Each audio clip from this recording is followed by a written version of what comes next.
Welcome to They Live by Film, a platform dedicated to bringing you film discussion and interviews from around the world. I am Adam Lundy, and I am joined as always by my co-hosts Chris Haskell and Zach Bryant. Hello, Hello. everyone. Hi guys, how are we? I'm Doing? hanging in there. I'm waking up, but we could talk about The Shining, so that'll be fun. That will be fun. That will be I fun. just found out something crazy. Last time, recently we recorded, and I recorded when we were when I was in Poland for work. And I just found out that this episode is going to drop on the 15th, right? And the following day, on that Saturday, I'll probably be on a plane to Mumbai, India, and which will be my first time in India on for a Monday meeting, and then be in Poland that Thursday. So Jesus, it's gonna be a busy week. you'll be a After man outside of time. it would be helpful. It would be helpful to be Jack Nicholas in an old hotel. But yeah, no, I'm good. Otherwise, I saw Heroic Trio recently, and the movie's awesome. Johnny Toe is such a great filmmaker. Um, Did did we all see Dune 2? Yes. Well, no, Chris, have you? No, I'm gonna wait until I'm gonna go see my dad and brother here in 2 days, and gonna wait to see it with them. They want to see it too, but I can't Okay. wait because I was happy with the scores y'all gave it. Yeah.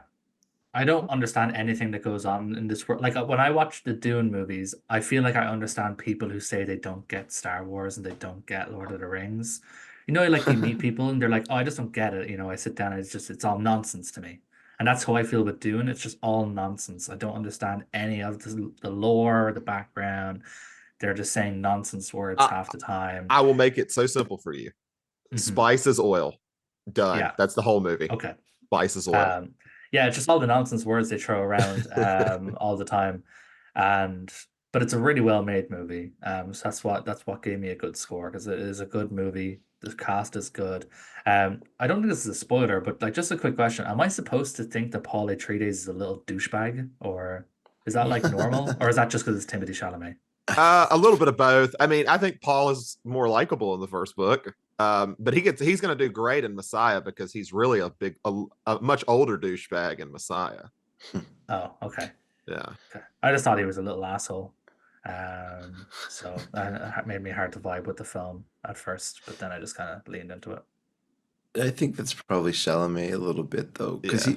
he's definitely portrayed as like a hero, and this like not only a hero, but like this hero that goes and connects with indigenous people to overturn like a corrupt government coming in But and this is the exploiting the land. point. This is the point. It just comes across very white saviory to me. He just comes to these people and just like, "Hey, I'm your Jesus now. Live with it. I'm gonna lead you all to Look at paradise." me. Look at me. I'm your Messiah now. Yeah, basically. That's how it comes across to me. He just basically stumbled into the desert, meets these indigenous people, and says, "Hey, I'm your Jesus now. Follow me to paradise or whatever." And then you have the biggest dick rider in the business, Javier Bardem, going, "Yes, yes, it is written. It is written." Bardem is Paul the best part of that movie. Paul Atreides sneezes, and Bardem is like, "As it was written, he sneezed." It's it comes across very white saviory to me, but yeah, that's just me. I mean, it I mean was what that was this written in like the 60s?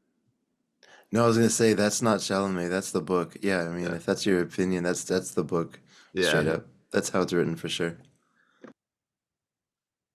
Yeah. But yeah, Chris, I'll be curious to see what you think because I'm sure you'll give it even a higher rating than me and Adam did. It's difficult for me not to be biased about this just because I read that book so many times. But yeah, I'll let y'all know next time we record. I read the book once, and that first 100 pages is probably the hardest 100 page or hardest. Herbert needed an editor. Like that first 100 pages is stupid how hard it is to read. I You didn't know what even get the that far. I got about 15. I said, "Nah, fuck this." Yeah, it's like that for 100 pages. Like it's like what editor looked at this and said, "Yeah, this should be fine." It's like, no, dude, this feels like nonsense. the first time you read through it. You're like, I kind of respect it. It's like, I'm just going to drop you in this world. But it's like, as a reader, I might as well have just picked up a book that's like fucking Russian or something and started reading it. Like, that's how much it would have made sense to me.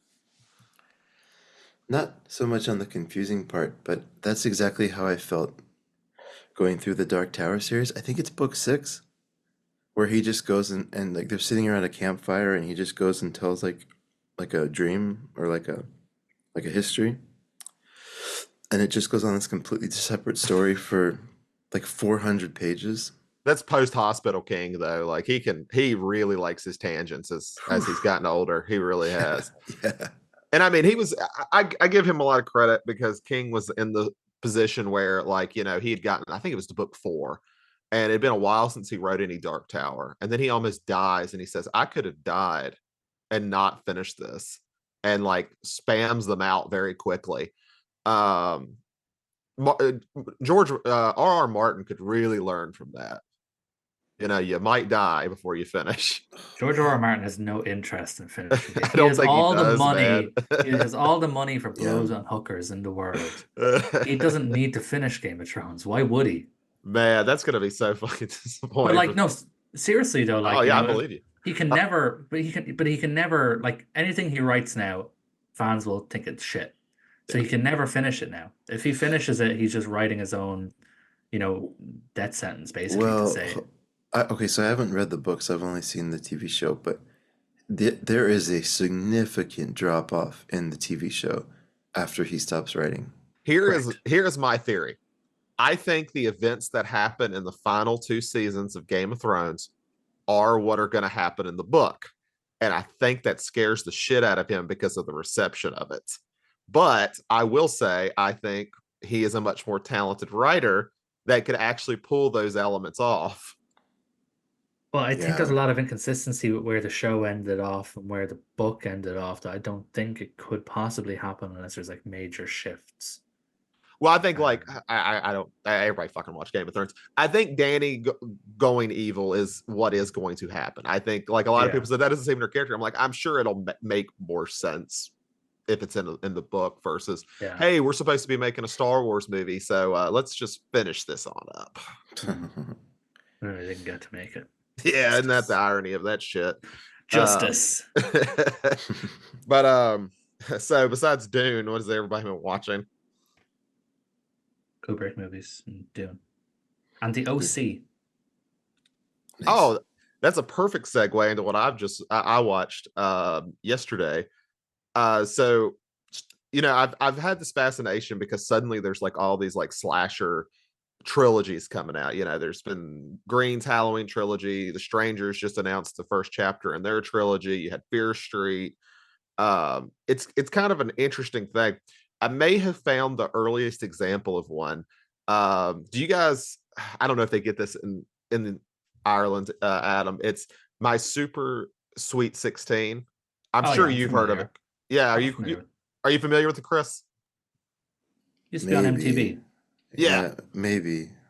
It's basically about these psycho spoiled children who get like a huge bash for their Sweet 16. And one of them, MTV in 2009 decided to make a trilogy of movies called My Super Psycho Sweet 16, which is taking that concept and saying, let's make a slasher movie. And I've never even heard of that. So I had not either. And it took that's kind of cool, actually. Yeah, and it took me forever to find it. So I went through, I was like, okay, what is it streaming on? I could not find anything that's streaming on. I went and checked Apple Movies. I could not find it either. I was like, okay. I was like, well, let me just buy like the DVDs or whatever. They're going for $100 each. So I was like, well, that's out. I'm not paying $100 for an MTV direct to TV movie. And then I was like, okay, can I go to like a sketch website? That thing was streaming in 240p. I asked somebody I know, is like, can you look for a torrent of this? Because now at this point, I'm just like determined to find it. The only one he could find had a Polish dub on it. So I could not use that one. And then finally, I did find it through Apple, and they put it as seasons on Apple on iTunes. It's in the seasons section. The I don't know. soundtrack slaps. I'm just looking at the Wikipedia page. There's so much good songs in this soundtrack. Oh yeah, man. Like it's very it's like a mix of a 2000 slasher with something like the OC or One Tree Hill. Like Yeah. like especially the first one. I haven't watched the third one yet. I'm planning on watching that today. But like the first one, I give it a ton of credit because like it really delves into like the teen drama stuff, which I think makes sense for teen slashers and stuff. Like I actually kind of criticize a lot of them for just being really shallow about it. Mm-hmm, This one mm-hmm. goes into it. It goes into the melodrama of what teenagers go through, and the slashing elements are actually pretty strong. Like they Nice. have some unique kills. There's at least enough blood that more than I expected from something like this. So honestly, I'd say give it a go. It's very fascinating. Yeah, the only place you can find it's fucking iTunes though. Wait, when you say the soundtrack slaps, Adam, sometimes I question your music taste, even though you're an actual musician who's quite good at it. But is this like My Chemical Romance and It's Fall like Out Boy? the It's All that American era. Rejects, AFI, Thrice, Limp Bizkit. Basically just 2000s, just the Me stuff and we would Adam's hear. childhood here, Chris. So be Exactly. careful. Yeah, this is the kind of music you'd hear in like a 2000s teen comedy, Yeah, yeah, yeah, that yeah. that kind of sort of like Okay. New alt metal. rock, alt rock, new metal, a little bit of pop punk, that kind of stuff. But just a little sprinkle of emo. Oh, I mean, Yeah, Thrice is on there twice, so definitely sprinkle of emo yeah. with Thrice on there. The only thing I Um, was disappointed with, the first movie does not end with Puddle of Mud like no. Psycho. That is what it needed to end Tick with, and it would have tick been perfect. boom. These look terrible. You're gonna have to try and find these. If you like Uh, stuff like the OC and One Tree Hill and stuff like that, seriously, I actually think you would. It might even unironically enjoy the first one, just I'm on just that checking to see level. if they're on iTunes here. Super Psycho. Sweet. 16. It doesn't look like it. Oh no. Oh well. I'll have to try and find a dodgy torrent of it, I guess. That's Yeah, hopefully not in so maybe you'll Polish. have better luck than I did. Hmm. Anyone else before we jump into actual films? No, just I tried ordering something called X Suit online. Look it up if you're interested in buying a suit. It's a little pricey. It's like $700 for a full suit, pants and jacket. And but it's machine washable and it's stretchy and it's Are like we sponsored by them and you didn't tell me? I wish. But I got my order in and they sent me for some reason a size 28 pant, which I don't know if that translates to Irish sizes. I don't know how y'all do pant sizes, but that's like I don't even know when I was a 28. I was probably 12 in terms of like waist size. It's a very slender person who can a very slender adult who can fit into a 28 waist. And the jacket when I put it on, it just I can't even close my arms. It kind of like I have to keep my arms like in a open position like I'm trying to fly. So I think they sent me the wrong sizes, but I was all geeked out to talk about it because I'm so excited. It's basically like a suit you can sleep in. It's like so comfy and stretchy. So I'm excited to get it in the right sizes. But we'll be brought the next time we record. Hopefully, I'll record in my X suit. I assume that you've seen Bob Clark's A Christmas Story, right? Yeah, All I'm thinking about now is I can't put my arms down. exactly. That's how I felt. I also felt like fat guy in a little coat. There is no uh, segue for fat guy in a little coat for Shining, so I guess we'll just have to go I with it really normally. wished, and it's probably one of the few things there isn't a segue for it, but we'll move across anyways. Yes, we are continuing our Kubrick run. This will be the final episode of this kind of 4 episode sort of special run through the career of Stanley Kubrick. Um, we are picking up where we left off last time out. We're going to talk about the 1980 film, the Stephen King adaptation, The Shining, which for those who have been living under a rock for the last 44 years, I'll tell you what it's about. Jack Torrance accepts a caretaker job at the Overlook Hotel, where he, along with his wife Wendy and their son Danny, must live isolated from the rest of the world for the winter, but they aren't prepared for the madness that lurks within. Um, Before we talk about the movie, did either of you guys watch Room 237? I kind of refreshed myself with it and watched like some segments of it on YouTube. So Okay. yeah, I did get to watch a little bit more of it again. Chris, Sorry, no, I couldn't. I was traveling too much. I barely finished the movies. disappointment. The I know. disappointment was I immense. will. I want to see it though. The way you describe it sounds amazing. It's so terrible. It's brilliant. I love it. Okay, yeah, The Shining. I assume no, this is obviously not any of our first time watching The Shining. I didn't even rewatch it this time because I've just seen it so many times. I didn't need to rewatch it. Anyone want to jump in with their initial thoughts on The Shining? Well, Uh, maybe we can do history. Would that be a good place to start? Sure. Place in history, and then Zach, I hear you wanted to jump in. I'll let you talk because your opinion is the one that matters on this. I of think. course, of course. Um, we don't talk about They Shoot Zombies a lot because we don't do a lot of horror films, but it is the second highest rated horror film of all time. Oh, I'm trying to. I bet I can name the top four. So what is it? I Exorcist think at I'm one. pretty sure we've played this game already Yeah. where we've done the top 10. What Uh, is three? Three is Yeah, where I'm. it's I think it's like something Exorcist. weird like, oh, wait, Exorcist is number three? No. Exorcist is one. You're right. Shining Okay. is two. And then I think four number is three, Halloween. I think three is something weird like No, The Rosemary's Thing? Baby. no. Is it not the You're Thing? you. So it's the okay. Y'all are all naming ones that are in the top 10. Of And course. Adam, Rosemary's Baby was one that surprised y'all and me as well the first time when y'all did this game. Yeah. Three is a pretty stalwart, like Oh, Texas Chainsaw Massacre. it's up there. It's up there in the top Uh, 10 for sure. Alien? Um, right there at four. Oh, Jesus. Halloween is five. Halloween's five. I knew it wasn't three, but I couldn't remember if it was four or five. I would say it's a pretty influential Jaws? Psycho? Psycho, yeah. Oh, Jesus Ah, Christ, Psycho. Okay. And Psycho. Jaws is nine. So y'all named everything except for eight, which was the only zombie movie on the list. Oh, Night of the Living Night Dead. of the Dead. Yeah, yeah. I always forget Psycho is a horror movie. I always think it more of like a crime movie than a Well, I horror actually movie. think Maybe that's weird. Psycho is kind of one I think we'll talk about a little bit with like Shining is like I almost feel like and this is probably a hot take. I almost feel like Shining is bigger than Kubrick because of how big King was at the time this Yeah. movie was made. And Psycho just feels so Hitchcockian. Like it like he you can't disconnect them. You can't disconnect Hitchcock from Psycho. So it almost Yeah. feels like its own sort of thing. But I feel like you can separate, even though his like fingerprints are all over it. I think people could like first time I watched Shining, I didn't know who Stanley Kubrick was. I had Yeah. no idea who he was. I knew it was based on a Stephen King thing, and I liked Stephen King when I was a teenager. But I think that's true for all these movies that are in the top 10 horror movies, right? Like I don't know if anybody's talking about The Exorcist being a William Friedkin movie Hmm. or Texas Chainsaw being a Tobe Hooper movie. I mean, you eventually come to learn those things, right? But these are all just kind of so like pervasive Even in culture, Halloween doesn't have a lot of the John Carpenterisms that right? later films do. Right.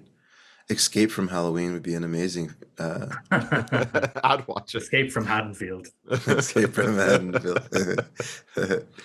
I guess it's probably worth mentioning that speaking of top movies, The Shining is, if you go back to They Shoot Pictures, it is the 90th best movie of all time. Wow, that's very high. At peak was 79, and it's since dropped just a bit. But yeah, I think that feels right for me too in terms of it being more than just a horror movie. It's a well-made movie all around. For And sure. it was initially, and this is kind of always a fascinating thing about like a lot of 80s horror, especially. It's weird to call this 80s horror because it barely is. But this and The Thing always fascinate me as things critics hated when they came out. And now they're in top 10 on They Shoot Zombies or as the best horror films ever made, sort of thing. I don't know. It's very fascinating to me that critics watch these type of things and said, yeah, this is garbage. It happened a lot with genre films at the start of the 80s, which is weird. You associate genre films a lot with the 80s, Right. but it did happen a lot. Blade Runner was the same. Blade Runner made no money. The critics hated it. Now, obviously, it's a different. It exists in a different form now with the final cut and stuff. But Blade Runner was a flop as well. I'm sure there's tons of other films that we can go and look at the box office for, and Action sort of USA. Yeah, no I mean that is comment. just a bona fide art house classic now. Yeah. Uh, yeah, it just seems it's funny because obviously the 80s was such a huge decade for sci-fi and for slashers and for horror in general. Right. Maybe not in terms of quality as they were maybe in like the 70s, definitely from a horror perspective. But there was such a huge turnout of them. Like every year, more horror films just getting churned out, same as science fiction. And maybe that's why a lot of them weren't so well received, is because critics were just going into it like, oh, another fucking horror movie. Okay, yeah, let's sit Uh, through this, you know. yeah. But I think The Shining is different. It really does exist kind of on its own plane. It's a lot more modern It than a lot of the is. horror films. You know, it has that same kind of energy now that, you know, we'd like to call what we call these days as elevated horror, which is a fucking terrible term. But that it does have that same vibe. You know, this Yeah. is the kind of film that somebody like Ari Aster or Robert Eggers or you know, David Mitchell or someone like that would be, I'm sure, very influenced by, especially, you know, with especially Ari Aster. Yeah. You know, would be hugely influenced by The Shining, I'm sure. And partially it is down to that commitment from Kubrick to go for atmosphere over scares. Now I know jump scares didn't really exist; it wasn't really a thing. They Uh, just yeah, they didn't ever have the like the musical stinger with it like they do now. yeah, Like there were ones that were like, oh man, but it wasn't like, oh, yeah. Like let me put a music cue with it. I can think of a couple of examples. You know, like, you know, the end of Friday the 13th, Part One, or the end of Carrie and stuff like that, Have where you seen in do. Halloween where Brackett comes when right after Loomis Yes. scares the shit out of that kid. Like that's a jump scare, but there's no music with it. Or even, you know, even Brackett again earlier in the film, where, you know, everyone's entitled to one good scare. You know, when he kind of sneaks up on Laurie a little bit, Mhm. when they're walking home. So, but yeah, it doesn't exist in the same way that they do now. You know, the closest thing we kind of get to a jump scare in this film is when Dick Halloran comes back to the hotel, Mhm. and Jack Torrance pops out of him. That's kind of the closest we'd get to a jump scare in this film. A lot of it is built on dread and atmosphere, which is extremely effective. You know, we've talked about so much how great Kubrick was at all the technical stuff of his filmmaking, and he really does, you know, with the way he works with symmetry and angles and the way he sort of sets up his camera and stuff. It really does help build a foreboding atmosphere, the way he kind of shows the hotel, like as this kind of almost labyrinthian, like the hotel is almost kind of a monster, or you know, itself really. It's this weird sort of foreboding labyrinthian, uh, you know, maze and puzzle in itself. Well, I want to put a bookmark in that comment because there's not a lot to dislike about this movie, but that's the only thing that is weird for me about this movie. And we can get into that in a little bit with how it differs from the book, Yeah. because that sentence is extremely relevant for the book. And then you say no one could not one could really hate it except for Stephen King. He Yeah, he that's he, very he true. has definitely made that clear. Yeah. But I mean, you know, we can get into our opinions here, but I mean, the basic premise here is just around claustrophobia and being stuck and being remote, right? And being alone with your thoughts and uh, being in this heavy, intense weather, being isolated from humanity, um, and just kind of slowly slipping out of sanity, right? Which is, I think, to your point about the elevated horror, it works so well because you can use the elements to reinforce what's happening inside the mind, right? And you kind of combine those two so well. And Kubrick seemed to really understand that. Um, Yeah, yeah. that's Like I suppose if we are gonna, I haven't read the book in about 15 years, so it's been a long time since I've read the book. But if I remember correctly, the horrors displayed in the book are very much treated as real. They're more physical, yeah, like the hedges Yeah, come alive, that sort of thing. exactly. Yeah, it's more of a haunted house. Yeah, it's a lot less ambiguous now. There's when you watch Room 237, you'll have all these crazy theories about how, there's it's not really haunted, it's all in Jack's head, blah, blah, blah. But it obviously doesn't explain other things like Danny and Wendy seeing ghosts and stuff. So I don't really subscribe to that. But it is a lot less. Overt, I would say. Yes, Yeah. definitely, definitely, definitely, definitely. It is a lot of the issues here do stem from psychological problems. It's Right. cabin fever. It's this idea that Jack is losing the grip of itself due to his alcoholism. Wendy Mm-hmm. doesn't trust him because of the sort of past issues he's had with physically abusing Danny. There, it's not a good place for an unstable relationship to go to. Right. It is the worst possible place Right. Right. for you to go to when you're in an unstable relationship. Mm-hmm. But you never blame them like for taking it because you're like, man, this sounds like the easiest fucking job on the planet. It really doesn't. I would have to disagree. It sounds like a fucking nightmare. Well, yeah, like once you Um, actually get there, but like the idea of like, yeah, you just sit around and you I check the guess, yeah. boilers, you got all the food you could ever need. It's like, Well, this oh, is the that doesn't thing, sound too though. bad. He never checks the boilers, which is such a huge plot point in the book. And even I remember that, despite being 15 years since I've read it. Yeah, The Doctor Sleep boilers. fixes that issue a lot. Ah, okay. It I have not really seen does. Doctor Sleep, so I do need to It's watch it. yeah, watching the director's cut, like the thing I Yeah. love about Doctor Sleep is, of course, Flanagan was scared to death to make it. One, because he knew Kubrick fans would never accept it, and two was he wanted King's approval, and he made it clear to King, This is a sequel to Kubrick's movie.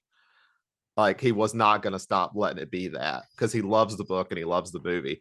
Yeah. And but King had actually watched the movie and he said it made him feel better about Kubrick's movie Wow. because he was able to connect it very seamlessly, and they're very different type movies. Like Doctor Sleep is much more of a fantasy horror type thing where it's like basically vampires, but it still feels a part of the same world somehow. Flanagan did a great job on it. It's a huge swing for what it could have been, and much better than Doctor Sleep as a book. I Interesting. definitely own Doctor Sleep, but I can't. I'm just trying to check to see if I own the version that has the director's cut, but I can't seem to find it. I definitely own it, though. Yeah, it's like you'll love it, Adam. It's like 3 hours on the director's cut.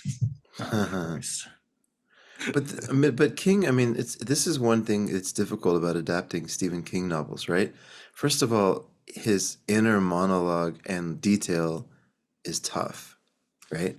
Yeah, how do But you get the history of the fucking Overlook in less than 200 pages? yeah, exactly. But then also, he he adds these like supernatural elements to so many of his stories that it's like I mean, not the it has this, Shining has this.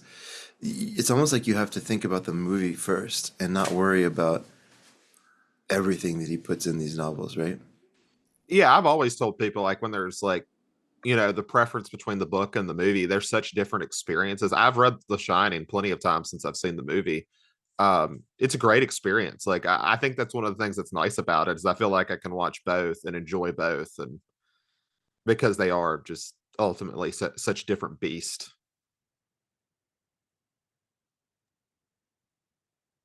The version of Doctor Sleep I own is 152 minutes, so I'm thinking that's probably not the director's cut. That's the that's the theatrical, which isn't bad. I just think I think the director's cut is stronger. I mean, it's a WB. Them cutting up a movie is like par for the course for them.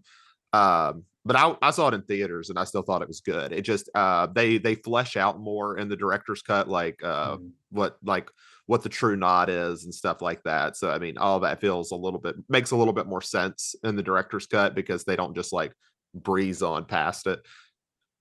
Okay. I'll need to give it a watch sometime. Yeah. Yeah, sorry, as you were saying, that's actually part of the reason why I love Stephen King's books so much. I love the way he weaves history in with Yeah, narrative. yeah, Like my favorite book ever is It. And the parts of It that I love the most are always the parts that get left out of the adaptations. yeah. Yeah. It's all like the history of Derry and all the sort of different instances where Pennywise has kind of shown up over time. You're right. That's my favorite part of the It book. And that's the part that always gets left out, but I can understand why, because it is so hard to weave all that into a cohesive, 2.5 hour film. You'd almost need to have a separate kind of mini series or prequel, covering all that stuff, in which like it's just not going to be done, especially in 1980. It's just not going to happen. Hmm. I do think it's interesting going back to The Shining and thinking about King as a writer at this time, because this is like his height of like him as a writer. He's only like 6 or 7 books in. I think the only big movie before this was Carrie, which was a De Palma film. Um, I mean, it's kind of got to be wild from his perspective to see someone like Kubrick, who made 2001, like 12, 14 years before this, say, "Hey, I'm going to adapt your book." That's got to be like a surreal experience. Like it's weird now to think that, Kubrick kind of adapted this because King is such a, I mean, I don't, there's not an author he picked that was bigger, and probably won't, there's no real debate there that this is the biggest author he ever adapted. Yeah, for Um, sure. but it's at this time, it's hard to know, because none of us were present. Just like maybe Kubrick was bigger at the time, just because King was still so early in his career,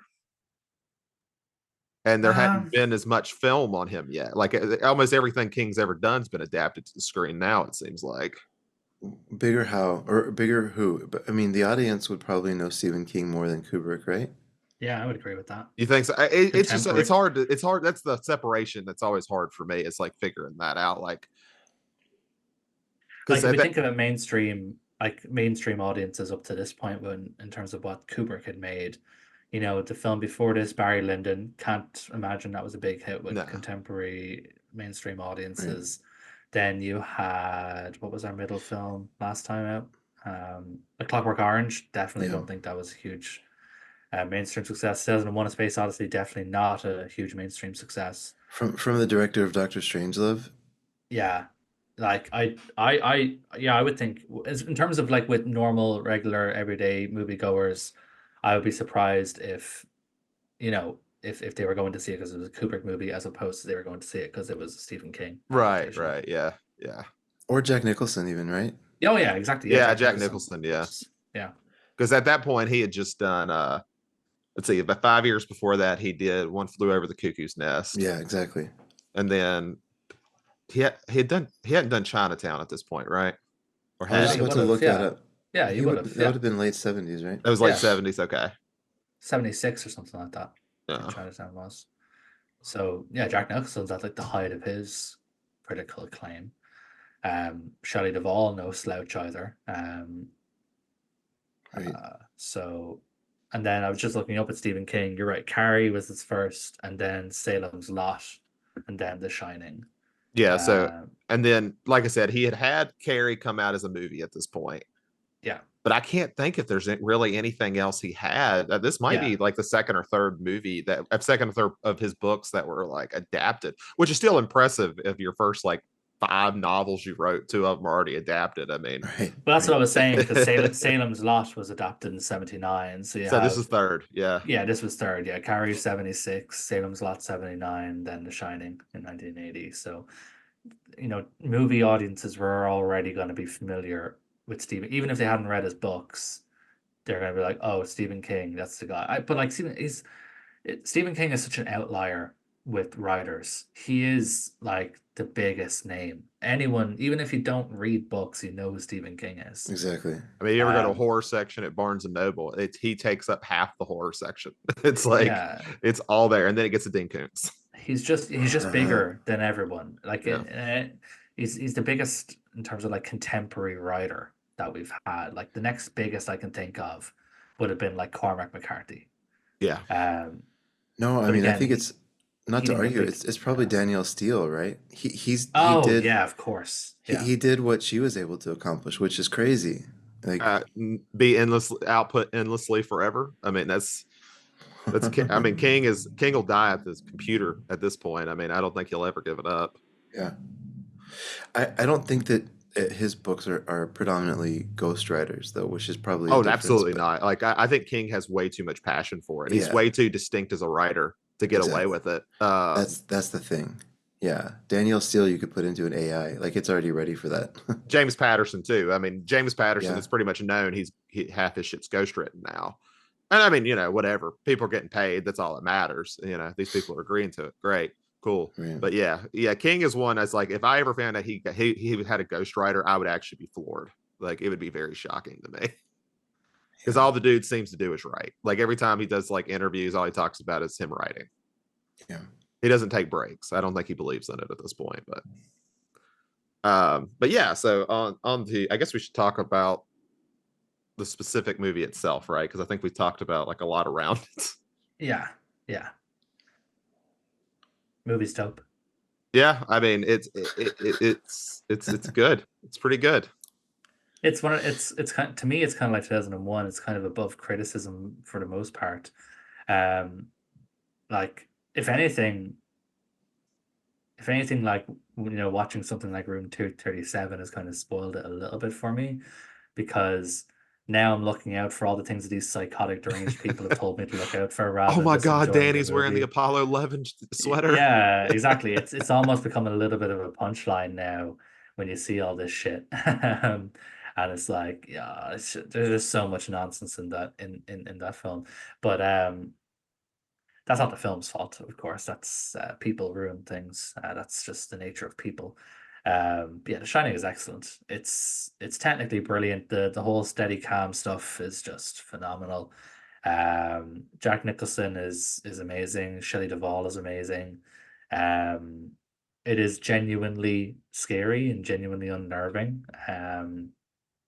It's not one of these films where people are like, well, I suppose it depends on who you are, but maybe modern audiences won't think it's scary that much because they're sort of triggered by jump scares and stuff. But I think for a lot of people, despite not having traditional in modern sense scares, it is still a scary movie.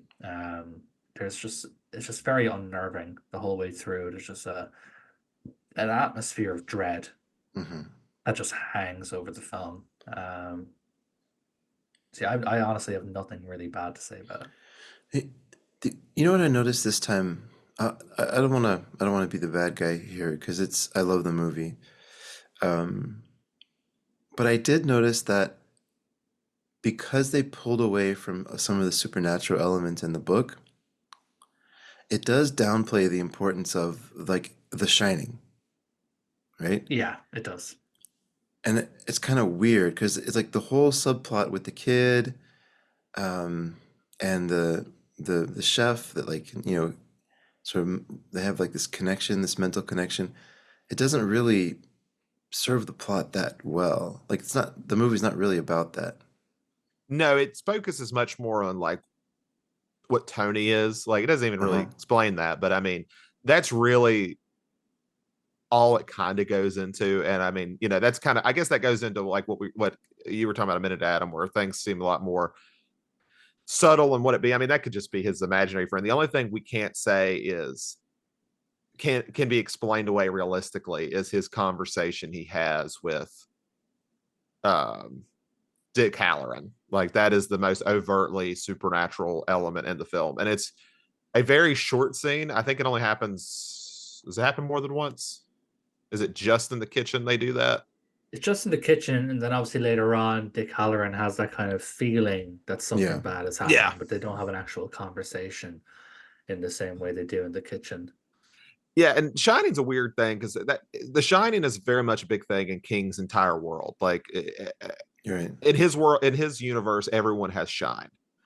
It's like when somebody has this feeling like their wife's had a bad day, let me go get them flowers. That's a version of shine. Right. Or if a kid's really good at playing like baseball, he's got something like that. That's such a big part of it that everyone has it. It just seems like I guess here it's just him and Dick Halloran have like a similar one or at least some type of connection. So I think that could explain like towards the that part of it, but that's more going into like King universe that was probably written after this movie because he's opened that up so much. Right. But yeah, it's an interesting thing, and I wouldn't say it feels. It's one of these things where like you're talking about Adam, where it's so feels to beyond criticism, where you're like you just accept it because it's like, oh, it's in this movie, it must be right. Like you feel weird even thinking like should it or should it not be there? Yeah, The Shining in this film is kind of like Doctor Strangelove and Doctor Strangelove. It's not the main part, Right. um, but it's still a presence that Yeah, helps things take over, if that I, makes sense. I mean, you joked about this last time, Zach, but you know this whole idea that Kubrick is not necessarily the best at adapting novels in the sense of staying like consistent with the novel. Oh It yeah, yeah. This is probably like one of the biggest examples. Yeah, but it does seem like he just kind of goes for like he has great instincts for what's going to play well on screen, and he just sort of you know ruthlessly cuts everything else, right? Yeah, like, and I think I think that's incredibly important as like someone who's adapting something, is to sit Yeah, there and say, how do you make it for the screen? yeah, Because King's stuff has been famously difficult to make for the screen because he's just got some weird elements to it. He's got a lot of he meanders a lot. I mean, yeah. it's like how do you make that into an entertaining and well-made movie? And there's been just a handful of people who have done it successfully, in my opinion. I mean, you have like Frank Darabont, you have Rob Reiner, you have Mike Flanagan, you have Toby Hooper, and you had Kubrick who made his one, and everyone else. And I mean, and then Carpenter made his one, and but there's a lot of trash around all that of And people trying to figure out how to adapt him. to be fair to Kubrick, it's not like he said, it's not like he gutted the book purposely. Like they did try to do the topiary, the animal hedges, but Mhm. like CGI just was not up to snuff to make it look good. No. So it's not like Kubrick said, that's dumb. I'm gonna change this to a maze. They did it because it was practical. Yeah, and it's like, how would you make this to where it's not just a goofy little movie too? Like the thing about King It'd be so is, goofy with that. It would have been yeah, so but it such a works in the schlock fest. novel. Like, yeah, the thing about King is he can take these wildly dumb concepts and make them scary. Like Right. Dreamcatcher is should not. It sounds like a parody, but when I read the book, I'm like, this is actually kind of scary. Like as dumb as this is, Yeah. King is good at that. And it's like, well, that doesn't necessarily translate on screen because you don't have the pros, you don't have the setup. You're like, I have 2 to 2.5 hours to tell this story and to make it scary. Like I've got Like, to be efficient. like Christine is a good example of that as well. Oh yeah, it's like nothing like the book anyway. But even like just the Yeah, concept of a murderous car, it's so yeah, dumb, but yeah, it's not. But it works. yeah, yeah. And it's King's always been like that, because I mean, you think about like really get it into it. I'm trying to think of like Dreamcatcher, of course, is like aliens come out of the toilet sort of thing. Like Well, I mean, that even is like the even dumbest idea. That it was definitely him on Painkillers. Like he wrote that while he was on Painkillers on the hospital, and it's like, oh yeah, I can tell. even the talking train, the riddle train in the Dark Tower series, right? There's just like Yeah, Blame the mono. yeah, blame the pain. Solve the riddle yeah. and pass. Like there's a lot of ideas that if they're not written by King, they're hokey as hell, right? But Yeah, and he pulls it I off. think the good directors have said, okay, I can't do that, but I can Right, do something else, and right. I can make it just as effective. Um, and Well, I think that's so important. Like I've seen so many bad King adaptations, and it's like because it's just not. People talk about how like King is very popcorny because so many people read his book. So many people, he's very easy to read, mm. but at the same time, he's apparently hard. It's hard to do what he does. Well, the what's the one that the worst adaptation is probably the Dark Tower movie, right?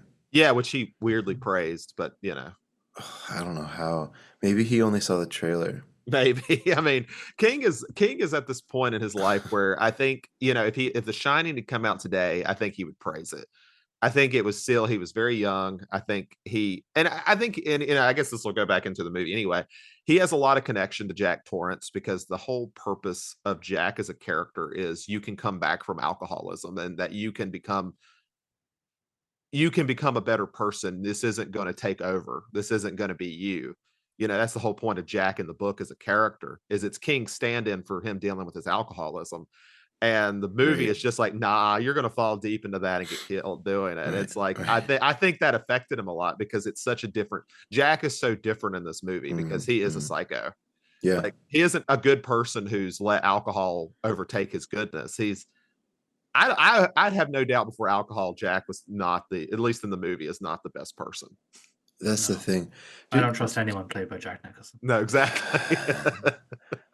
he's a mob boss in Boston, right? For Yeah. one.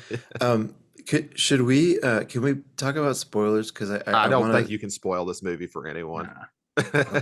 Okay, so this is the thing that I actually another thing that I like about this movie less than the book, and maybe something that hurts the movie for me a little bit, because the way the book ends, you understand. I mean, not only does he kind of save the hotel by with the whole boiler subplot, but like you you you understand that he was essentially like compelled to be there, right?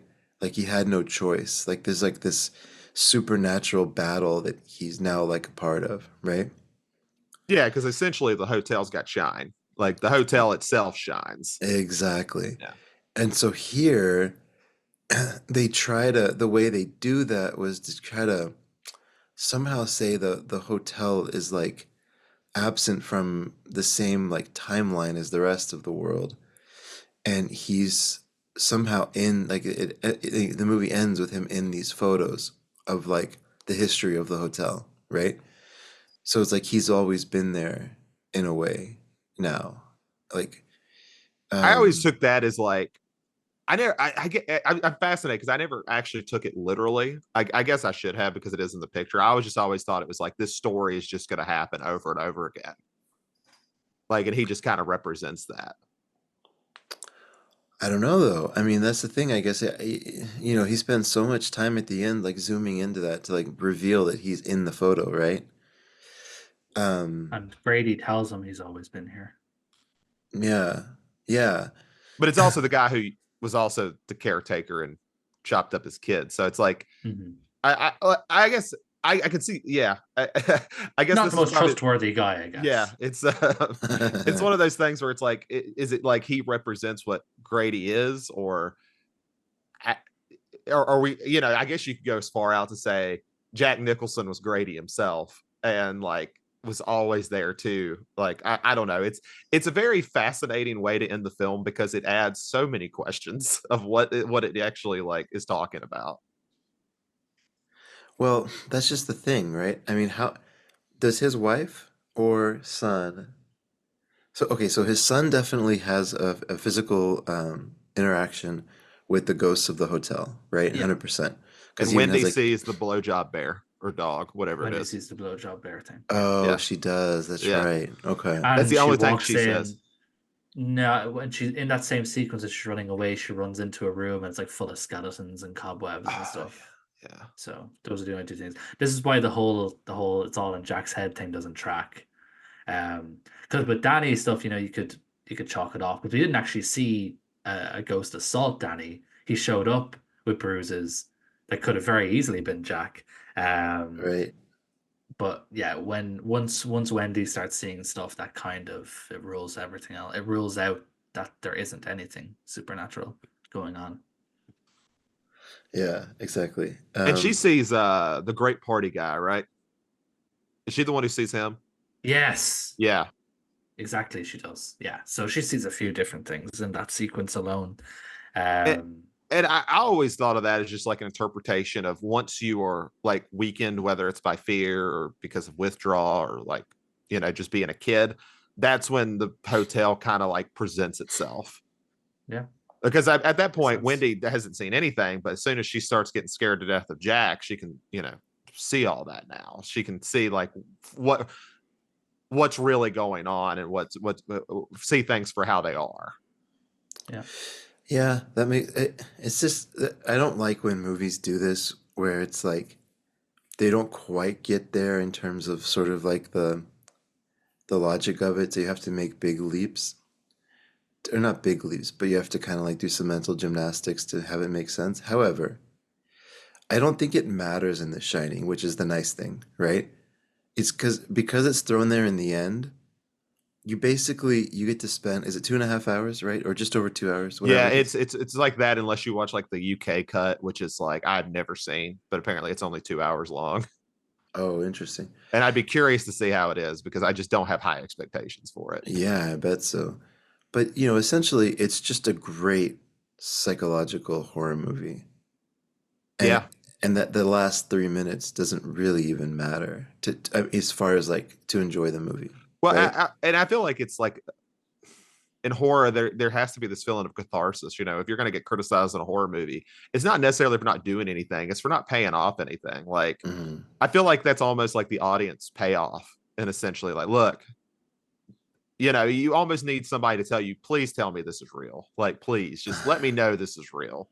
Uh-huh. And it's almost like to confirm. It's like Adam says, it's why it's all in Jack's head doesn't make sense. And I think that's a not a very conclusive or satisfying ending if it was. No, I agree.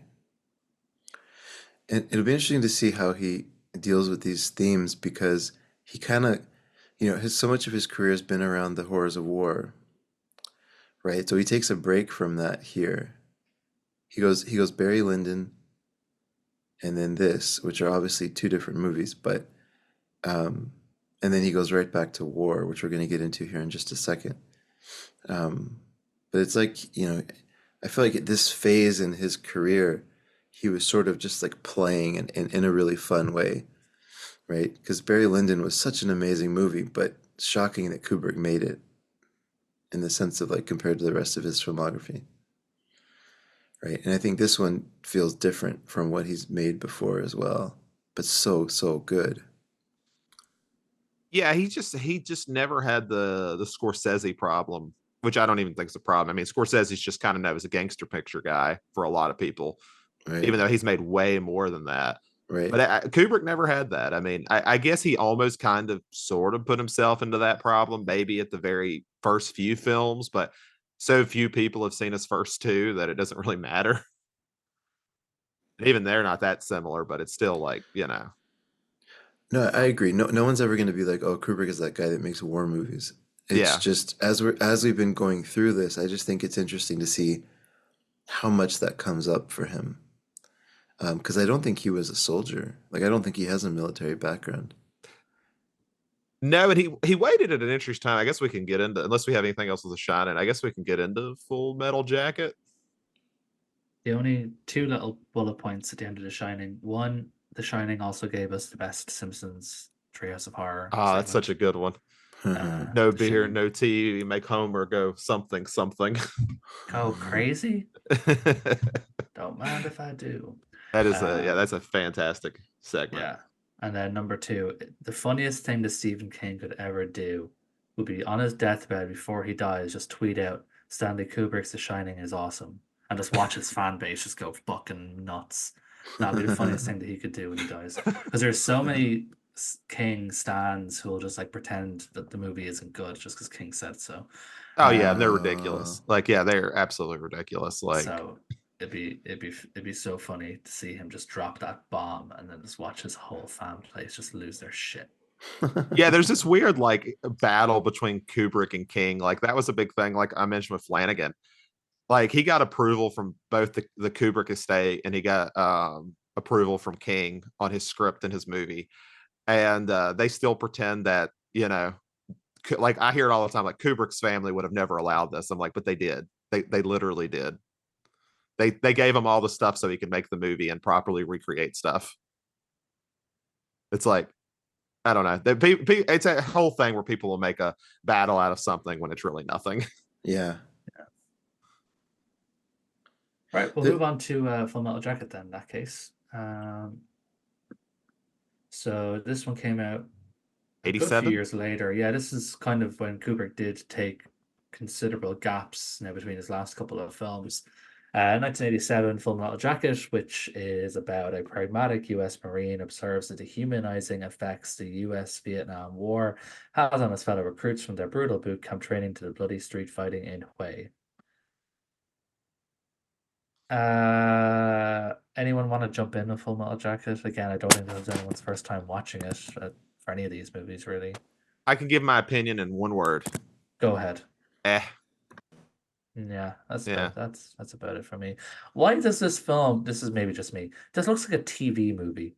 Is it the Okay. aspect ratio? No, I don't know what it is, but you're 100% right. Like it does not ever feel, and I'm sure it's purposeful. I'm sure somebody will gladly tell me if I got into someone who's a huge Kubrick fan that this is absolutely purposeful, but it looks cheap as hell for It really like. does. It's kind of weird. Like it just has TV movie vibes. So I especially don't the really, first half. yeah. Well, honestly, I think the first half is a little bit better than the second. Well, I don't know if that's disputable. The first half's definitely better than the second half of this movie. Um, Thanks, I did Arlie. s- I did some reading up on it, and because I was trying to figure out, as I was watching this with Neve, and she asked me if they filmed it in Vietnam, and I said no. A lot of the time, when they made movies about the Vietnam War, they filmed them in like Cambodia instead because He Vietnamese filmed this in don't. England, didn't he? Exactly, yeah, he I filmed knew it he in did. I England. knew he did. Because as I knew at one point he moved to England and then just never left because he was afraid of flying.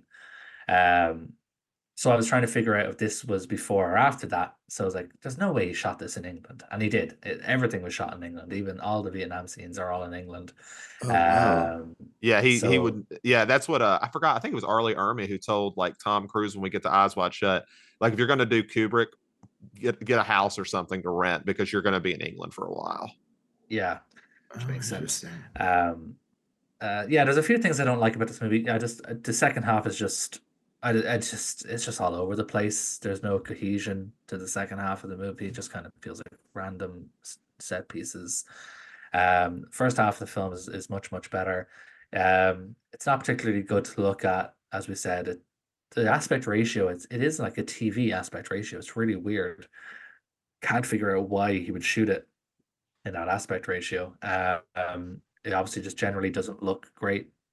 I don't think the performances apart from D'Onofrio and Orly Army are particularly good. Matthew Modine's sporadic voiceover is not good. Voiceovers never save movies.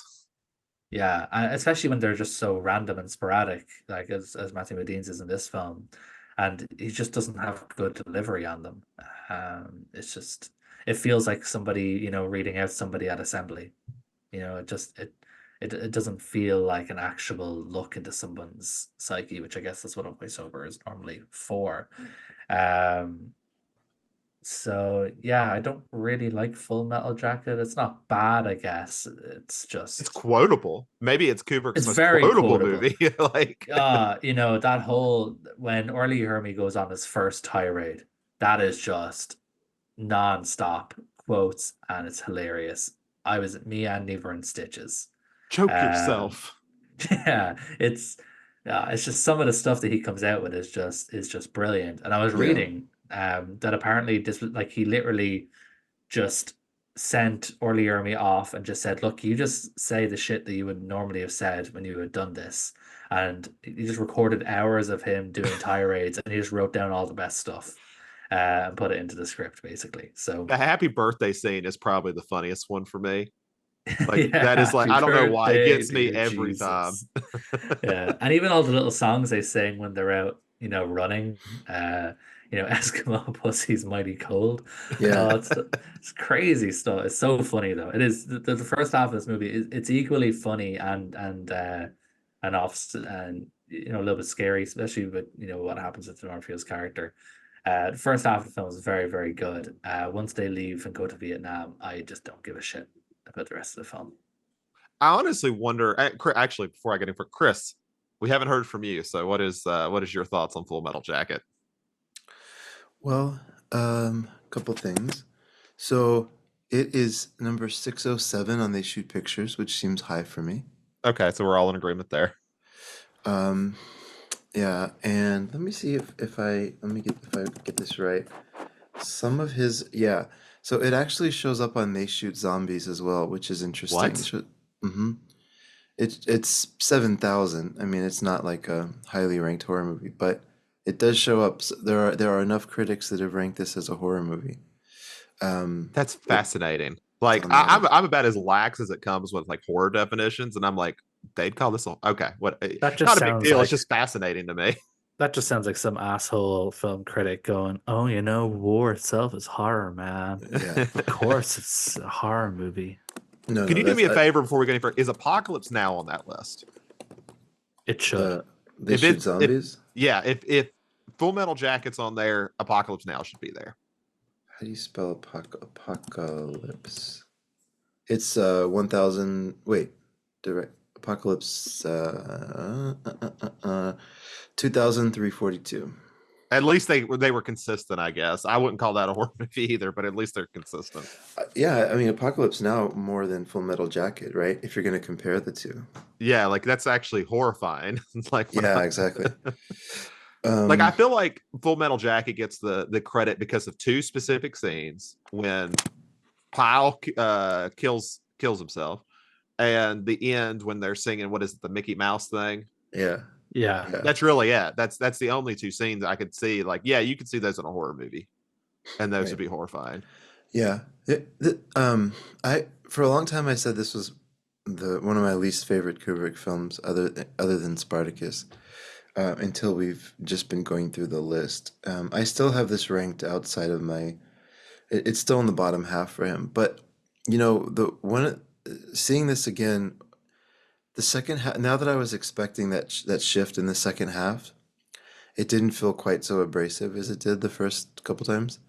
Um, because it's almost like it's almost like the second half of the movie is really the movie, and then I think the first half is sort of under Kubrick trying to kind of get to where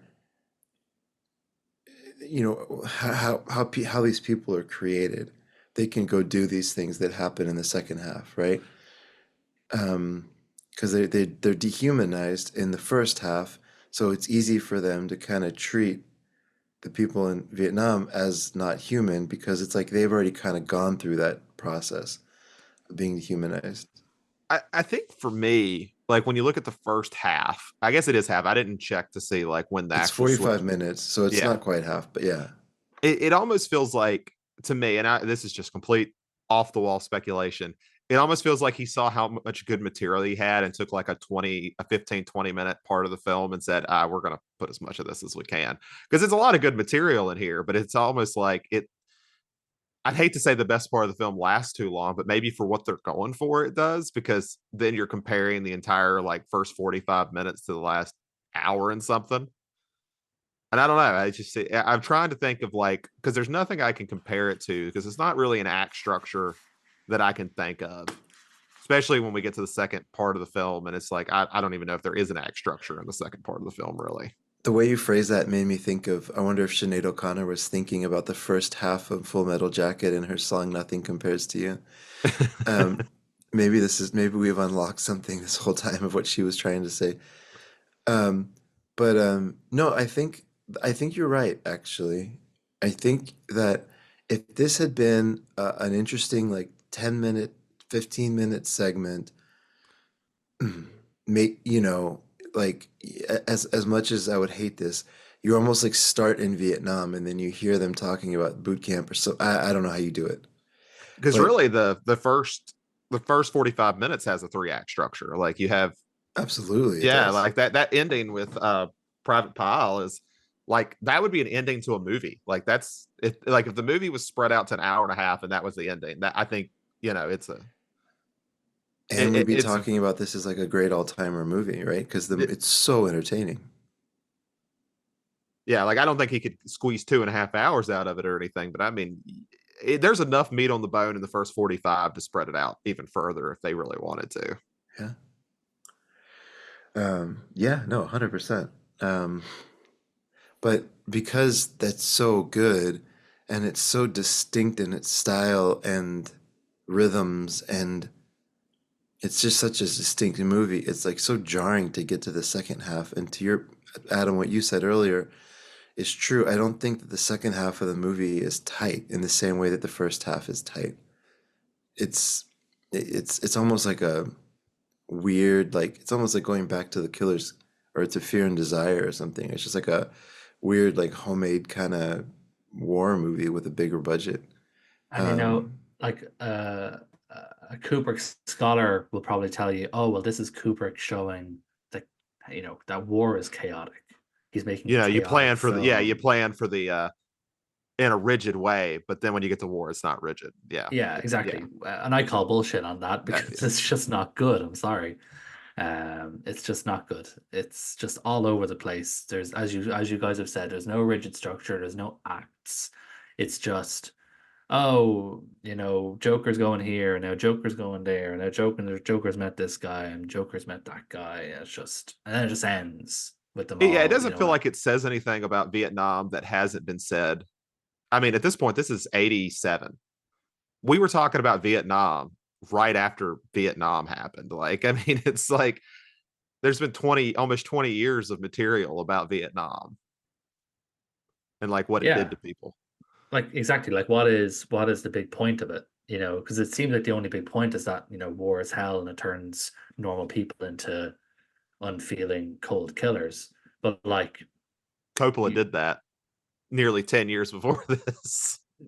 Kubrick himself said that in Paths of Glory. Yeah. Yeah. What else? Like, what else is he trying to say here? I just don't really get why he made it.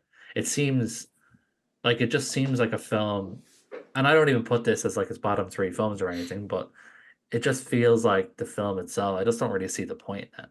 It's and it's so surprising for a filmmaker like Kubrick, who infamously walked away from various projects because of other films. He Right. walked away from his Napoleon film because the Waterloo film was a disaster. He walked away from making a film about the Holocaust because he heard about, Spielberg making Schindler's List. So for a guy who walked away from projects a lot, especially in this period during the 80s and the 90s, he walked away from a good few projects. Um, because of other people having similar ideas. It's so surprising that he would bring out a film about the Vietnam War when you already had films like Apocalypse Now. And when did Platoon come out? Was Platoon before this? I Um, think it may have been right around the same time. Platoon Platoon was was three, so maybe 86. that's So 80, one year one before. year. So Maybe he was making it at the same time Platoon was being made. So I don't know how much we get, but maybe, still, yeah. I mean, if he heard about, because Stone made that, right? Oliver Stone, did he make yeah, that? Oliver Yeah. Yeah. Stone. I mean, Yeah, if he, well, I mean, I'm not going to sit here and even pretend Oliver Stone and Spielberg are on like anywhere close to the same level of filmmaker, especially at this time. But it's like, if he left a project because of Spielberg, it wasn't like Stone was some unknown in 86. yeah. And I know I'm missing another big Vietnam War film I from know somebody like Hamburger Hill. The Deer Hunter. Oh yeah, that was the 70s. That was like, Exactly. yeah. Yeah, exactly. I was trying to think of stuff that came out in the 70s, like with Apocalypse Now. So again, I just don't really see, like, in 1987, like, we're 3 years away from the 90s. Like, what is he really trying to say with Full Metal Jacket? I just don't get it. And I this don't. is like a kind of a weird time in the US to talk about war anyway. Like the US still had its hands in quite a few jars at the time in the 80s, but I mean, you're going to look into the Gulf War. It don't think it started at this point. No, it was later. Yeah, It so I was mean, like it's like 90, you're in a 89, weird 90. almost peacetime in the US Yeah. to talk about the horrors of war, and it's like you're not. I mean, I mean, this isn't just from a box office standpoint. I don't think people are going to be very interested. And two, I don't know what you really have to say because everything that the last major war was Vietnam, and everything was said. Unless you want to count the Cold, we're at the end of the Cold War. I mean, okay, it's Y'all are kind of a helping different me. thing. Y'all are helping me articulate what I think I don't like. What I have struggled to like about this movie, which is just like why what, if it ends with Gomer Pyle shooting the sergeant and himself, it's saying something, Yeah, right? about how we train our soldiers and like things like Yeah, that, which is now a huge talking point because we don't train soldiers like that anymore. exactly. Um, but then when it gets to the big reveal of Full Metal Jacket the movie, you're like, yeah, I mean, it's sad what they did to that young girl, but like, it's not really like shocking or surprising in the sense that we already kind of know that war brings this out in people, right? Yeah, and Or Vietnam's a Vietnam. weird one too because of how much like media coverage there Yeah, yeah, was, yeah. like when it Right. happened. So you've really got to shock people if you're going to talk about Nam because we have so much material, real footage of Nam that's shocking in itself. So yeah, I mean, I think you can get away with this some older wars, but I don't know. Vietnam's a whole different beast to try to tackle. You have something like Black Hawk Down that is interesting because of the way they show combat, Yeah, right? Or then you have like Apocalypse Now, which goes deep into the psyche, Platoon, which is more just kind of like peak like macho kind of like war is tough. And this one just doesn't really have like it doesn't really stand out It's other than the unfocused. It's just yeah. it's so unfocused. It doesn't, and it feels weird for Kubrick to say it's unfocused because even like something like Killer's Kiss, which I kind of call a showcase, I feel like even it's a little bit more focused on maybe what it kind of wants to be, Hmm. more than even Full Metal Jacket is sometimes. Hmm. Are you gonna end up ranking Killer's Kiss higher? I wouldn't go that far just because the first like 45 minutes of this movie Yeah, is so good, but the whole yeah. movie was like the last hour and a half. I probably would. I'd probably rank them very closely, but the first 45 of this is really good. I've rewatched it several times. Yeah. Yeah, it's interesting seeing Fear and Desire and then seeing the last hour and a half of Full Metal Jacket, right? Because you're like, It's how he should have eh, ended his career. He should have done it just right here, like full circle. yeah, that's true. That's true. You had to go make a sex comedy. Um, Should we move on to the sex comedy? yeah. Yeah, I really have nothing more to say about Full Metal Jacket. Yeah, That I think we'll hasn't just already go been into the said a same thousand sort of times. things. Alrighty then. So over 10 years later, Stanley Kubrick made his final film, um, which is a star vehicle for Tom Cruise and Nicole Kidman, called Eyes Wide Shut, which the synopsis reads as follows. After Dr. Bill Harford's wife Alice admits to having sexual fantasies about a man she met, Bill becomes obsessed with having a sexual encounter. He discovers an underground sexual group and attends one of their meetings and quickly discovers that he is in over his head. Wait, you're telling me there was a plot around all those scenes with Kidman being naked? Yeah, apparently. Oh, wow. I didn't notice. Yeah, same. You could have fooled me. Yep, she is a very beautiful woman. That's I think that's okay to say objectively. Um, Nicole Kidman's Naked Body was ranked as the 281st best movie of all time. 200 and what? Sorry? 281st. Wow, that's high. People really like It, this movie. Eyes Wide Shut has really gained like I've noticed it's kind of went up ranks over the years. Like it kind of used to be ignored, Hmm. and now I've seen like if whenever I've popped into like the Stanley Kubrick subreddit, a lot of people put this as like their number one, which I think is wild. Maybe I need to watch it more, but I was Feels like, like I feel like contrarian thing to do, to be honest with you. yeah, I it's feel like like yeah, somebody it's looking like I for like attention. it's good. I It liked is, yeah, it. it's a good movie. That's Yeah, good. Yeah, good. It's good. I liked it. yeah. I watched this with Neve. She had already seen it because she's a big Tom Cruise fan. Okay. And she had seen it about 10 years ago, which is also when I first saw it when I was going through Kubrick's films. And I don't know why my parents bought this for me as a 17-year-old kid, but however, she also watched it when she was about 18, 19. And so we watched it together for the first time for both of us in like 10 or so years. And we got to the end of it, and I was like, "Oh, that was pretty good." And she was like, "That was a load of bollocks." So the duality of humans, I guess, when it comes to movie watching.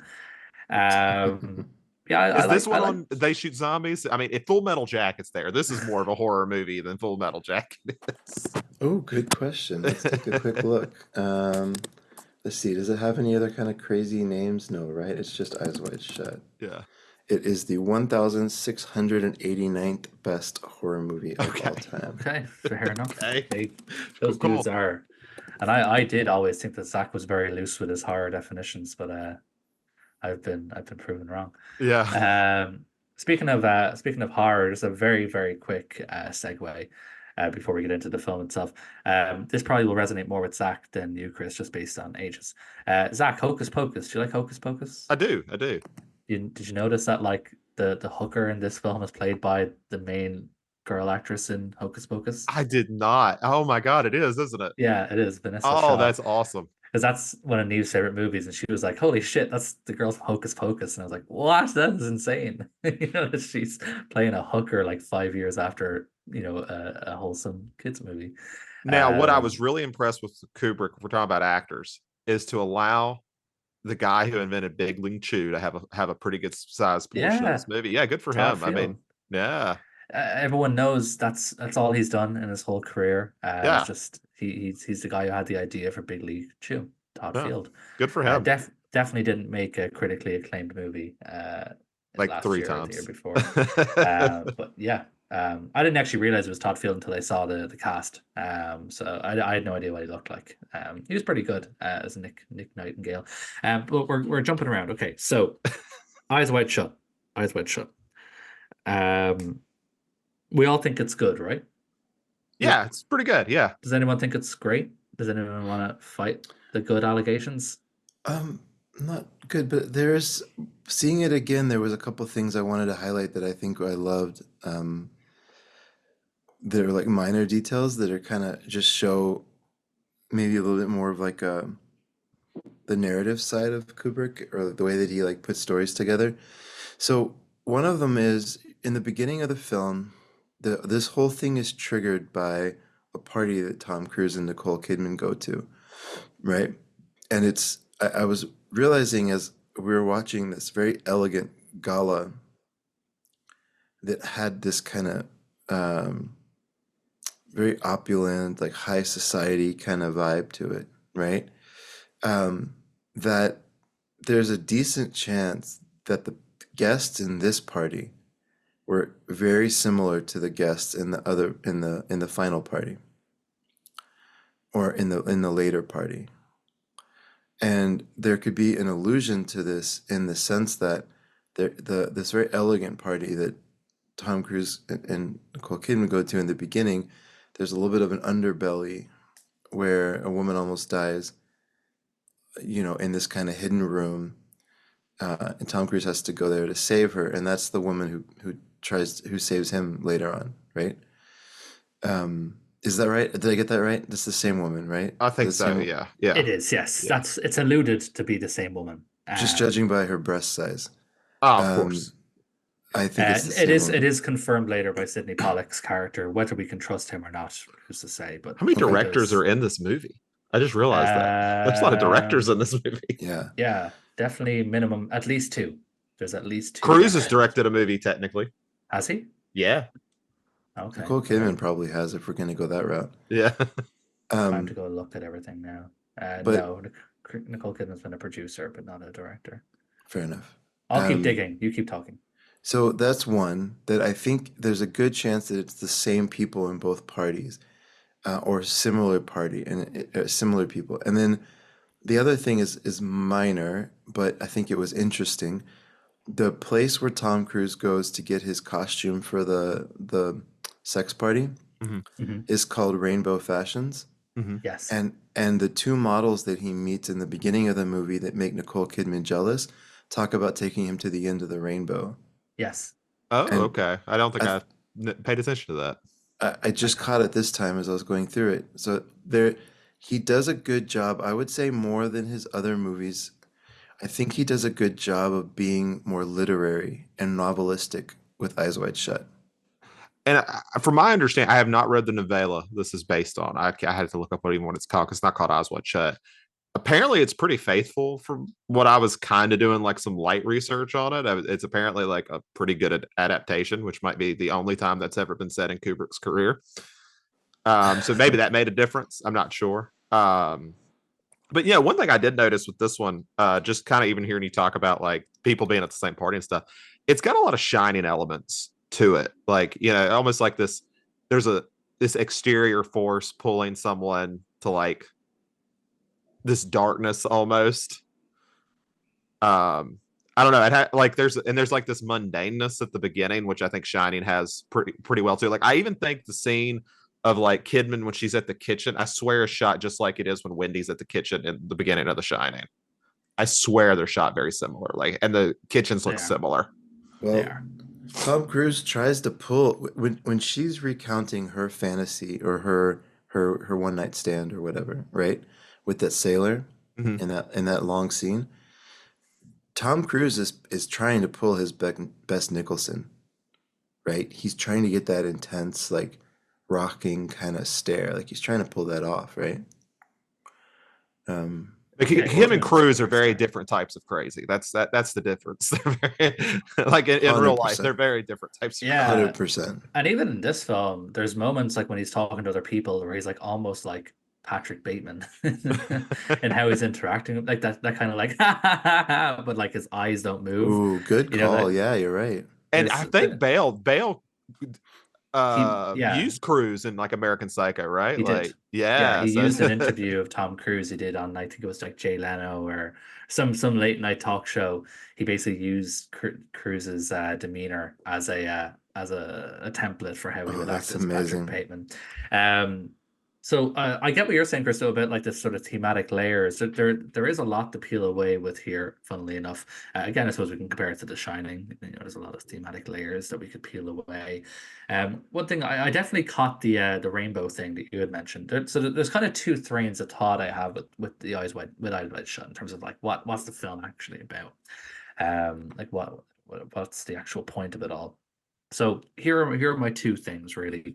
Um, Number one is that it is a man, and this is kind of pertinent when we talk about, Cruz himself, who has had a lot of allegations about his sexuality over the years. And this is a man who is fighting homosexual urges. Obviously, the rainbow is kind of synonymous with the LGBT plus community. Um, when he visits the rainbow, he sort of goes into this sort of underground world. That he's afraid to tell his wife about. Anytime he embarks on any kind of sexual encounter with a woman that's not his wife, he fails or walks away. Whether it's with the hooker, whether it's with the patient's daughter, whether it's with there's another moment that I can't quite remember. Um, but The he has models? these Are you talking about the models the early on? models. Yeah, there's a few different moments throughout the film Mm. where he could engage, in sex, but he either can't or decides to walk away at the last moment. Um, so that's one thing maybe you could peel away with. The other thing, which I think maybe fits a little bit better by the time I got to the end of it, that was one I was kind of formulating as I was watching the movie. By the time I got to the end of the film, the kind of main thing for me, which it brings me back to that long scene in where they're smoking weed and they're having this kind of deep conversation about Hmm. stuff. And Tom Cruise talks about his philosophy about how men and women think, about sex differently. To Tom Cruise, men think about sex all the time, but he doesn't think about sex, when he's in a professional situation. But to him, women never think about sex. It's just not a thing to them. So his world gets flipped when it turns out that his wife does think about sex, not just with him, but with other people that they've met. So to him, and he says at the end, a dream is not always a dream. To him, she had, but by the fact that she has even thought about having sex, that is essentially cheating to him. Hmm. So he says to himself, "Well, I'm gonna go and I'm gonna cheat on my wife. I'm gonna go have a sexual encounter now because, um, apparently women do think about sex, and that shouldn't be the case." But then for a guy who thinks so much about sex, he's actually unable to have sex because something keeps getting in his way. It's like the dynamics have flipped after that conversation. Um, Before that, men thought about sex, they had sex. Women didn't think.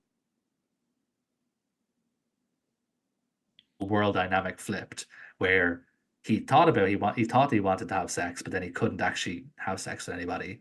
And then it turns out his wife is the one who actually is pretty liberal about sex and will think about it, not just about him. And it's just their whole kind of the whole dynamic of their relationship completely flips, and how he thinks about people and even how he himself acts just completely flips. Does that make sense? I feel like I've No, it rambled. does. I'm sitting here like thinking back, and it puts a lot towards her character when you like go back to the long ass speech she has, like when we talk about they're smoking weed and stuff, because Yeah. I do believe him when he says thing like when she's asking about, when he's checking women's breasts and stuff like that, he's like, I'm not thinking about it. And she really doesn't understand it because she feels like she would, or because you have someone like that, because she is more sexually liberated than he is. And it is interesting to kind of think back on that conversation, because I believe him when he says, yeah, it's just a medical thing, I don't think about it. Like, It's it's like, do you ever see that meme where it's like knows about sex, fucks, and then doesn't know about sex, doesn't fuck? Do you ever see that meme template? yes, yeah. Tom Cruise's character fits in the knows about sex, doesn't fuck, and Nicole Kidman's character falls into the does know about sex, does fuck. She falls into that category. That's Is that okay? But Here's one question I had though, that maybe this is starting to get to the answer in my head a little bit. Why does she provoke him so hard? Is it because she's wrestling with her own stuff? I think she's frustrated. I just took it as like marriage frustration. Like, it's just letting way too loose. So you're talking about at the beginning, right? Like, Uh-huh. Yeah, yeah. yeah. I just feel like she's had these things on her mind, and it's like kind of going back into what Adam says. He sees him talking to these models or whatever, and she almost projects herself into that, Hmm. and so she kind of just says what's on her mind, especially they're high on they're high or whatever, Hmm. and he's kind of getting answers he doesn't want to think about. I think is a lot of it. Like Yeah, he's and hearing all these she things he doesn't want to hear. she doesn't drop the bomb about the fantasy until after he says that thing about, oh well, women don't, think about sex, Hmm. Hmm. So it's kind of like, well, you know what? If that's the way you think, how about this? And she just throws that at him. Um, so I don't like it. It didn't come out of left field or anything, at least for me, anyway. Um, No, and by the I way, think because they're having such an interest, like there's things she's being unreasonable about, but there's also things he's being plenty unreasonable about. They're having probably one of the more realistic arguments. They're both being kind of unreasonable in what they're talking about because they've hit just two extremes with like no basis of seeing it from the other side of it. And her comment about you never give me a straight answer, it makes sense in the context of her.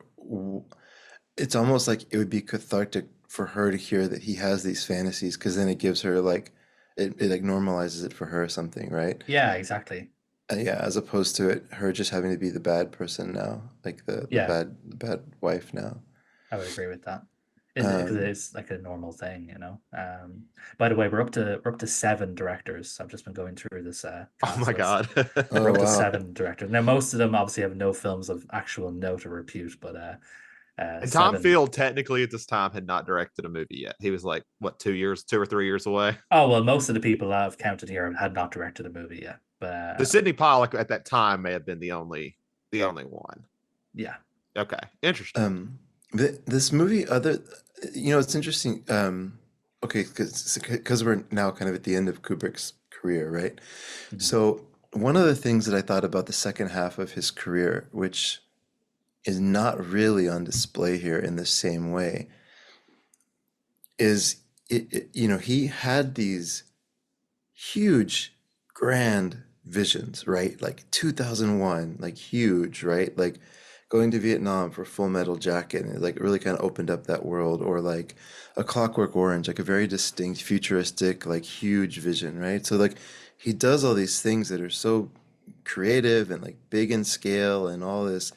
And then Eyes Wide Shut is kind of this more intimate, like personal story just based around New York, or in this case, London. But I think we're led to believe it's New York, right? Yeah. And I thought that was an interesting switch for him to almost make a Scorsese movie um, right near the end of his career.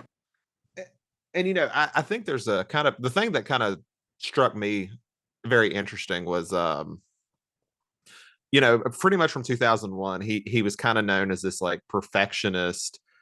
You look at like everything is so blocked so precisely, and everything is so symmetrical in a sense, or purposely unsymmetrical. And while I know there's like a lot of obsession with Eyes Wide Shut, it never feels like to that same degree. It almost feels a little bit more loose, especially like when you look at Kubrick and like The Shining in 2001, and Barry Lyndon especially, which feels so specific and so meticulous, I guess would be the word. yeah, it doesn't really have that same sort of like there, a lot of Kubrick's filmography, especially in his kind of middle period, had that focus on a center frame with the way you have the kind of point in the distance, and it has all the kind of equal angles. You think about the scene under the bridge where they beat up the hobo in Clockwork Orange and stuff like that. It is all very meticulously designed to be angled, very symmetrically and stuff like that. And Eyes Wide Shut in comparison feels, this is going to be a weird adjective. It feels rounder, if that Yeah. makes sense. Yeah, no, I get exactly what you're saying. Yeah, like the way the camera moves, I can't explain. I'm not good enough at stuff like that to explain it, but even the way the camera moves feels different from like Kubrick, which is interesting to say at a guy who's, he'll finish this movie and pretty much die 4 days later. Like, to be that close to the end of his life and kind of deciding to change it up a little bit is kind of a interesting decision to make.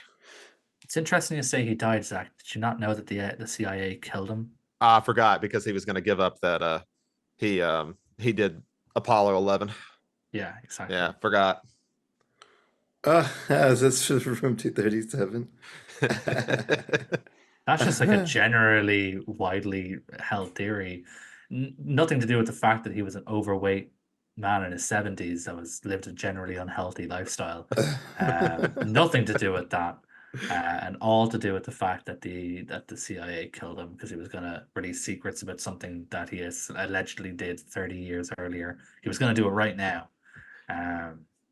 So Yeah, it's like when the Unabomber died. People's like, the FBI did it. I'm like, yeah, because they've never let Ted Kaczynski talk about whatever the hell he wanted to for the last 30 some years. Yeah, they needed to make him quiet now.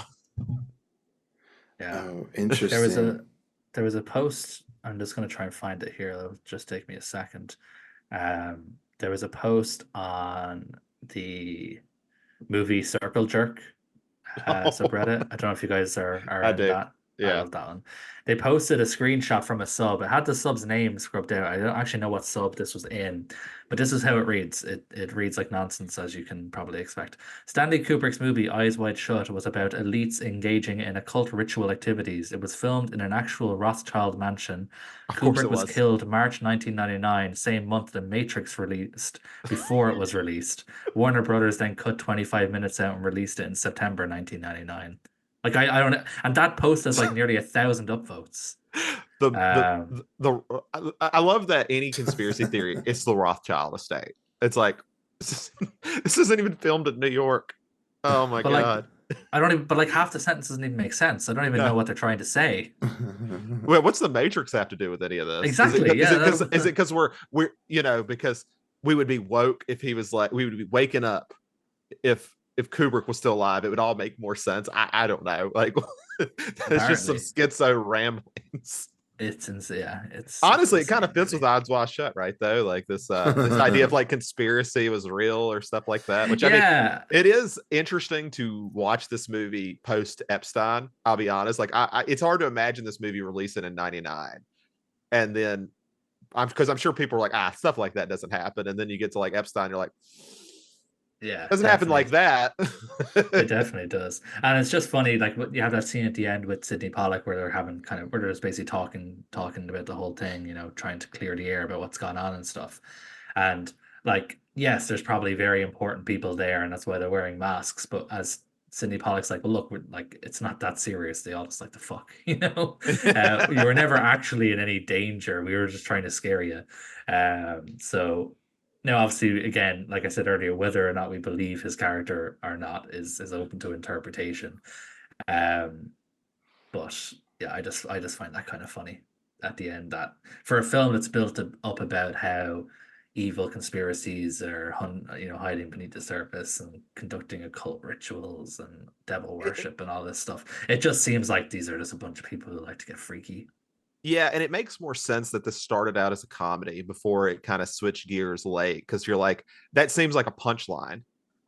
Like it's almost like what Jordan Peele talks about. He's like, the only difference between horror and comedy is the music.